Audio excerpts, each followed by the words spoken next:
அல்லேலூயா. ரோமர் 6:6. நாம் இனி பாவத்துக்கு ஊழியம் செய்யாதபடிக்கு பாவ சரீரம் ஒளிந்து போகும் பொருட்டாக நம்முடைய பழைய மனுஷன் அவரோடு கூட சிலுவையில் அறையப்பட்டதென்று அறிந்திருக்கிறோம். இப்போது நீங்கள் ஒரு காரியத்தை அறிஞ்சிருக்கணும்.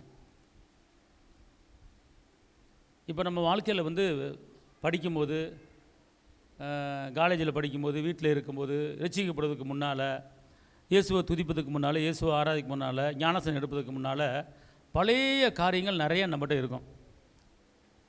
நான் பியூர் பரிசுத்தவான், நான் பியூர் பரிசுத்தவாட்டி, நான் யோகியன், என்னை போல் நல்லவன் இந்த பூமியில் யாருமே கிடையாது, நான் ஒரு பியூர் பரிசுத்தவாட்டி, பரிசுத்தவான் அப்படி என்று யாரும் சொல்ல முடியாது. தேவன் சொல்கிறாரு, நான் பரலோகத்திலிருந்து பூமியை பார்க்குறேன், யாராவது ஒருத்தன் பரிசுத்தவானாக இருப்பான்னு பார்க்குறேன், ஒருத்தனையும் காணாம் அப்படிங்கிறார். அப்போ இன்றைக்கி அப்படிப்பட்ட ஒரு கட்டுக்குள்ளே, சாபத்துக்குள்ளே இருந்த நம்மளை சிலுவையின் இரத்தத்தால் நம்முடைய பழைய சுவாபத்தை, பழைய மனிதனை முறியடித்துட்டு புதிய மனிதனை தரித்து கொள்ளும்படி கர்த்தர் கிருபை செஞ்சிருக்கிறார். அதான் பாவத்துக்கு ஊழியம் செய்யாதபடிக்கு பாவ சரீரம் ஒளிந்து போகும் பொருட்டாக நம்முடைய பழைய மனுஷன் அவரோடு கூட சிலுவையில் அறையப்பட்டதென்று அறிந்திருக்கணும்.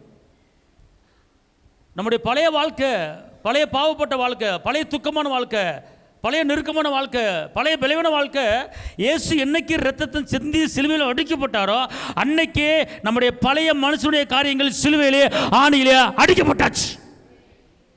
அதை அறிஞ்சிருக்கணும், அதை தெரிஞ்சிருக்கணும். சிலுவையினுடைய இரத்தத்தினுடைய அந்த வல்லமை என்ன, சிலுவையினுடைய ஆசீர்வாதத்துடைய மகிமை என்ன அப்படின்னு கேட்டால், அவர் சிலுவையில் அடிக்கப்பட்ட நோக்கம் என்ன அப்படின்னு கேட்டால், நம்ம பழைய வாழ்க்கையை முறியடிச்சிட்டார். பாவத்துக்கு செத்து நீதிக்கு பிழைக்கும்படி அதான் சொல்லப்பட்டிருக்கு. என்ன, பழைய மனிதன் அவரோடு கூட சிலுவையில் அறையப்பட்டதென்று அறிஞ்சிருக்கிறோம். அல்லேலூயா சொல்லுங்கள். இப்போ ரட்சிக்கப்படுறதுக்கு முன்னால் ஒரு வாயாடியாக இருந்திருக்கலாம், ரட்சிக்கப்படுறதுக்கு முன்னால் ஊர் கதை உலக கதை பேசியிருக்கலாம், ரட்சிக்கப்படுறதுக்கு முன்னால் இயேசுவை நம்பாமல் இருந்திருக்கலாம், கடவுள் இல்லைன்னு கூட சொல்லியிருந்திருக்கலாம். ரட்சிக்கப்படுறதுக்கு முன்னால், ரட்சிக்கப்படுறதுக்கு முன்னால் அவதூறு வார்த்தைகளை பேசியிருக்கலாம், ரட்சிக்கப்படுறதுக்கு முன்னால் வராத அருவருப்பான வார்த்தைகளை உங்கள் வாயில் பேசியிருந்திருக்கலாம். ஆனால் இயேசுவை சொந்த இரட்சகராக ஏற்றுக்கொண்டு என்றைக்கு நீங்கள் ஞானஸ்நானம் எடுத்தீங்களோ அன்றைக்கி தண்ணிக்குள்ளே, ஞானஸ்நானம் தண்ணிக்குள்ளே முழுகி நீங்கள் எந்திரிக்கும் போது நீங்கள் ஒரு புது மனிதனாக எந்திரிக்கிறீங்க. பழைய மனிதன் அவரோடு கூட சிலுவையிலே அறையப்பட்டாச்சு. அப்படி இப்போ நீங்கள் பழைய மனுஷன் புது மனுஷனா? இந்த புது மனுஷன் என்று சொல்வதற்கு ஞானஸ்நானம் எடுத்தவங்க மட்டும்தான் சொல்லணும். ஞானஸ்நானம் எடுக்காது சொல்லக்கூடாது, அதுக்கு தகுதி கிடையாது. அல்லேலூயா. ஞானஸ்நானம் எடுத்தவங்க மட்டும்தான் நான் புது மனுஷன்னு சொல்லணும். ஞானஸ்நானம் எடுக்காதவங்க சொல்ல முடியாது, அதுக்கு தகுதி இல்லை. அல்லேலூயா. அதான் பழைய மனுஷனை அதை எதுக்கு தண்ணியில் இப்படி அடக்கம் பண்ணுற மாதிரி ஞானஸ்நானம் எடுக்கிறப்பன்னா பழைய கசடு சகதி இது எல்லாம் தண்ணிக்குள்ளே போச்சு, நீ புது மனுஷனாக எந்திரிக்கிற, அதான் ஞானஸ்நானம். ரட்சிப்பின் சுவிசேஷமாக சத்திய வசனத்துக்கிட்ட என்றைக்கு ரட்சிப்படைஞ்சிங்களோ அன்றைக்கே வாக்குத்தத்தம் பண்ணப்பட்ட பரிசுத்த ஆவியில் நீங்கள் முத்திரை குத்தப்பட்டிருக்கீங்க. பழைய மனுஷன் என்ன செஞ்சீங்க? சிலுவையில் இயேசு என்றைக்கு அடித்தாரோ அன்றைக்கி நம்ம பழைய மனுஷனை போச்சு.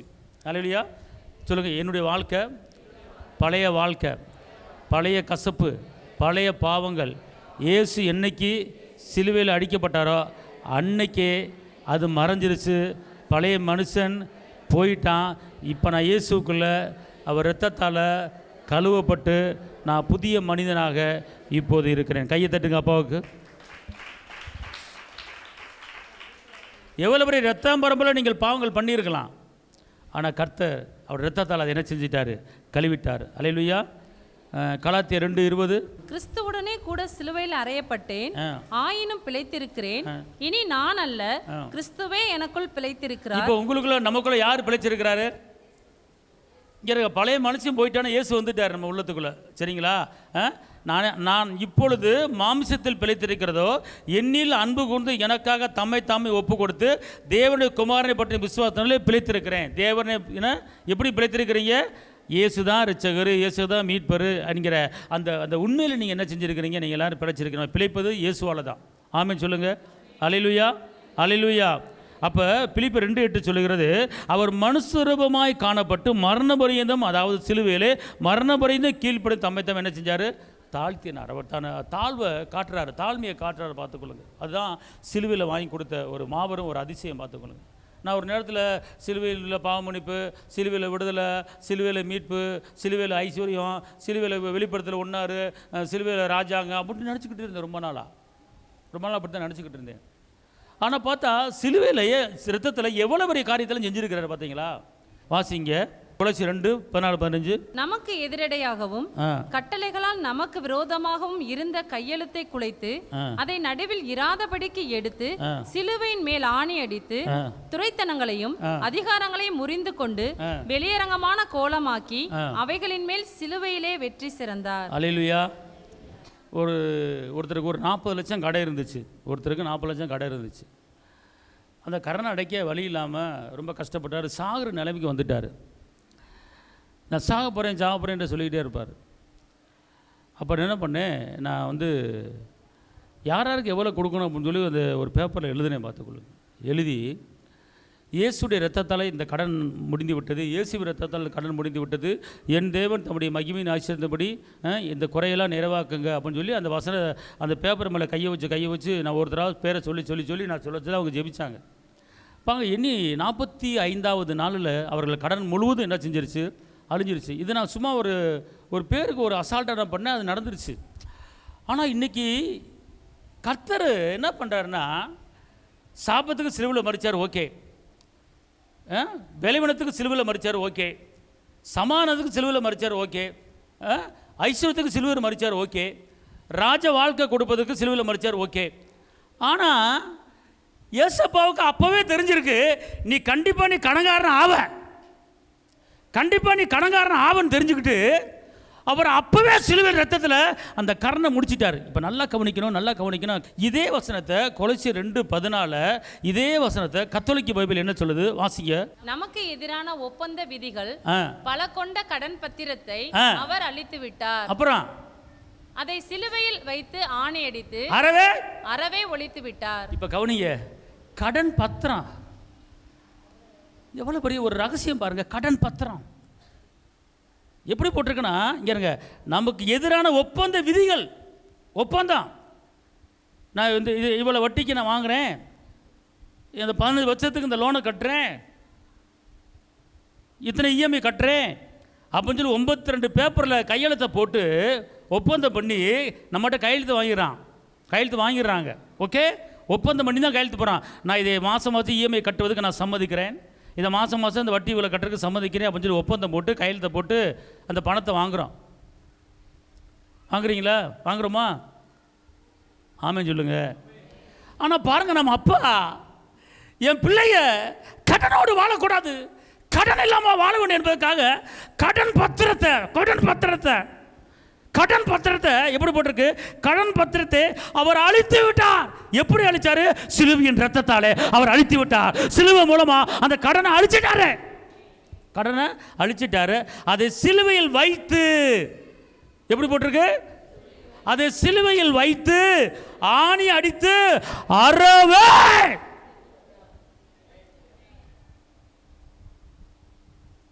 இப்படிப்பட்ட ஒரு வசனத்தை நீங்கள் படிச்சிருக்கீங்களா இது வரைக்கும்? நான் படிச்சிருக்கேன்னு சொல்கிறேன், கை தூக்குங்க. கொலோசியர் 2:14 நீங்கள் இதை படிச்சிருப்பீங்க. கொலோசியர் 2:14 எப்படி போட்டிருக்கு? துரைத்தனங்களையும் அதிகாரங்களையும் உரிந்து கொண்டு வெளியரங்க கோலமாக்கி அவைகள் மேல் சிலுவையில் வெற்றி சிறந்தார். இதை படிச்சிருப்பீங்க. ஆனால் இதனுடைய முழு விளக்கவுரை கத்தோலிக்க பைபிள் சொல்லுகிறது, நமக்கு எதிரான ஒப்பந்த விதிகள் பல கொண்ட. அது எப்படி பல கொண்ட ஒப்பந்த விதி ஒன்றில் கையெழுத்து போட்டிருப்பான், எத்தனை கையெழுத்து போட்டிருப்பான், ஆமாம் இல்லையா?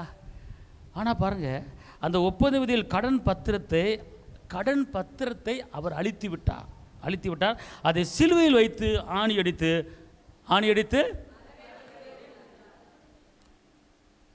இப்போ எல்லாரும் நான் சொல்கிறத சொல்லுங்க, இயேசுவே நான் தெரியாதரமாக கடன் வாங்கிட்டேன். நல்லா சொல்லணும், ரொம்ப நான் கடன்காரன் இல்லாத மாதிரி சொல்லக்கூடாது. இன்றைக்கி இந்த கடன் அழிய போகுது. ஆமாம் சொல்லு. சின்ன கடன் இருந்தால் கூட சொல்லிடுங்க. எப்படி போட்டிருக்குன்னா, இங்கே இருங்க, சிலுவையில் வைத்து, எப்படி போட்டிருக்கு? சிலுவையில் வைத்து ஆணி அடித்து அறவே. இங்கே ஆணி எடுத்து ஒழிச்சிட்டாரு கூட பிரச்சனை இல்லை, அறவே. அப்படின்னா என்ன எவ்வளோ பெரிய ஒரு மாற்றம் பார்த்துக்கலாம். அறவே ஒரு நிமிஷம். இப்போ எல்லாரும் உங்களுடைய கடனை கண்ணு முன்னால் கொண்டு வாங்க. எவ்வளோ கடை இருக்குது கண்ணு முன்னால் கொண்டு வாங்க. நான் சொல்கிறபடி செய்யுங்க. நாளைக்கு உங்கள் கடன் அடைய போகுது. நாளைக்கு உங்கள் கடன் அடைய போகுது. அவர் வந்து நீங்கள் கடன்பட்ட பத்திரத்தை ரத்தத்தை ஊற்றி அழிக்க போகிறார். ஆமாம் சொல்லுங்க. சந்தோஷம் இல்லையா? இங்கே பாருங்கள், இயேசு நம்ம தெய்வத்தை பாருங்கள். நமக்கு எதிரான ஒப்பந்த விதிகள், இந்த வசனம் ரொம்ப பிடிச்சிருக்கு எனக்கு. நீ காலையில் தான் இந்த வசனத்தை படித்தேன். அந்த பைபிளை படிச்சிருக்கிறேன், ஆனால் இந்த பைபிளில் இருக்கிற வசனத்தை நீ காலையில் தான் படித்தேன். எனக்குலாம் அப்படியே குதூகலமாகி போச்சு. பாடுறா, நம்ம சிலுவையில் ரத்தத்தில் பாவத்தை மன்னிச்சிருக்கிறாரு, மீட்பு கொடுத்துருக்கிறார், சமாதானம், அதுதானே படிச்சிருக்கோம். ஆனால் சிலுவையின் ரத்தத்தால், சிலுவையினால் உன் கடன் பத்திரத்தை அறவே, எவ்வளோ பெரிய ஒரு நல்ல வார்த்தை. எத்தனை இடத்துல ஒப்பந்தம் பண்ணியிருப்ப, எத்தனை இடத்துல ஒப்பந்தம் பண்ணி கையெழுத்து போட்டிருப்ப. நீ பல ஒப்பந்தத்தில் கையெழுத்து போட்டிருக்கிற. அதான் சொல்கிறாரு, நீ பல கொண்ட கடன் பத்திரத்தில் நீ ஒப்பந்த விதிகள் விதி என்னது? சட்டம். இவ்வளோதான் வட்டி, இவ்வளோதான் இன்ட்ரெஸ்ட்டு, இத்தனை வருஷம் கட்டணும், இதுக்கு நான் சம்மதிக்கிறேன்னு சொல்லி கையெழுத்து போட்டிருப்பேன். அதான் ஒப்பந்த விதிகள். சரிங்களா? ஒப்பந்த விதிகள். கடன் வாங்காதவர்களுக்கு கர்த்தருக்கு மகிமை சோத்திரத்தை செலுத்துகிறேன் நான். மீன் ஒரு வீட்டு லோன் வாங்கினா கூட கடை வாங்கி தான் லோன் வாங்கணும். பத்திரம் அதான். அப்போ என்ன போட்டிருக்கு? நமக்கு எதிரான ஒப்பந்த விதிகள் பல கொண்ட. அப்போ அவருக்கு தெரியுது, நீ ஒரு இடத்துல கடை வாங்க மாட்டடா, எனக்கு தெரியும்டா. நீ பல இடத்துல வாங்குவடா, பல இடத்துல கையெழுத்து போடுவடா, பல இடத்துல ஒப்பந்தம் பண்ணுவடா. இதெல்லாம் முன்னக்கூட தெரிஞ்சு வச்சு, அதனால் நீ ஒன்றும் கவலைப்படாத. நீ தெரியாதனமாக வாங்கிவிட்ட, தெரியாதனமாக பல இடத்துல கடனை வாங்கிவிட்ட, அதை அடைக்க தெரியாமல் முழிச்சுக்கிட்டு இருக்க, கவலைப்படாத. நான் எப்படி மீட்பு கொடுக்குறேனோ உன் கடனை அடைப்பதுக்கும் நான் ரத்தத்தை சிலுவையில் செஞ்சுருக்கிறேன், நீ கவலைப்படாது என்று அவர் உங்களுக்கு வாக்கு பண்ணுறார். ஆமென் சொல்லுங்க. எவ்வளோ நல்ல வார்த்தை பார்த்துக்கொள்ளுங்க. இந்த வசனத்தை நல்லா பிடிச்சிக்கொள்ளுங்க. கடன் பத்திரத்தை ஆணி அடித்து சிலுவை மேலே வச்சு, எப்படி போட்டிருக்கு? சிலுவையில் வைத்து ஆணி அடித்து. அறவே என்னது? அறவே ஒன்றுமே இல்லாமையா? ஒன்றுமே இல்லாமல். அப்போ உனக்கு ஒரு ஜீரோ, ஒன்றுமே இல்லை, இந்த கடனும் கிடையாது அப்படிங்கிறார். ஆமேன். இப்போ எவ்வளோ கடை இருக்குன்னு கண்ணு முன்னால் கொண்டு வந்துட்டீங்களா? கொண்டு வரலையா? இப்போ நான் சொல்கிற சொல்லுங்கள். இயேசுவே, நன்றி உள்ளத்தோடு உம்மை துதிக்கிறேன், உம்மை ஸ்தோத்தரிக்கிறேன். என் ஆவி, என் ஆத்துமா, என் சரீரத்தை உம்மிடத்தில் அர்ப்பணிக்கிறேன். சிலுவையின் ஆசீர்வாதத்தை நான் இப்போது தெரிந்து கொள்ளும்படி என் மனக்கண்களை, என் இருதய கண்களை நீ திறந்து விட்டிருக்கிறேன். உமக்கு நன்றி தகப்பனே. எனக்கு இவ்வளவு கடன் இருக்கிறது. அதை அழிப்பதற்கு, அதை ஒழிப்பதற்கு, அதை அடைப்பதற்கு எனக்கு வழி ஒன்றும் தெரியலை. நீங்கள் தான் எனக்கு வழிகாட்டி. தகப்பனே, ஒப்பந்த பத்திரத்தில் நீ கையெழுத்து போட்டாலும், சிலுவை மேலே வச்சு ஆணி அடித்து நான் அறவே ஒழித்து விட்டேன் வாக்கு பண்ணியிருக்கிறீங்க. ஆண்டவரே, இப்போ உங்கள் கண்ணு முன்னால் ஒரு சிலுவையை கொண்டு வாங்க. அந்த சிலுவை மேலே உங்களை எத்தனை லட்சம் கடை இருக்கோ அந்த சிலுவை மேலே வைங்க, விசுவாசமாக வைங்க. கண்ணை மூடுங்க, சிலுவையை கொண்டு வாங்க, சிலுவை மேலே உங்கள் கடனை வைங்க.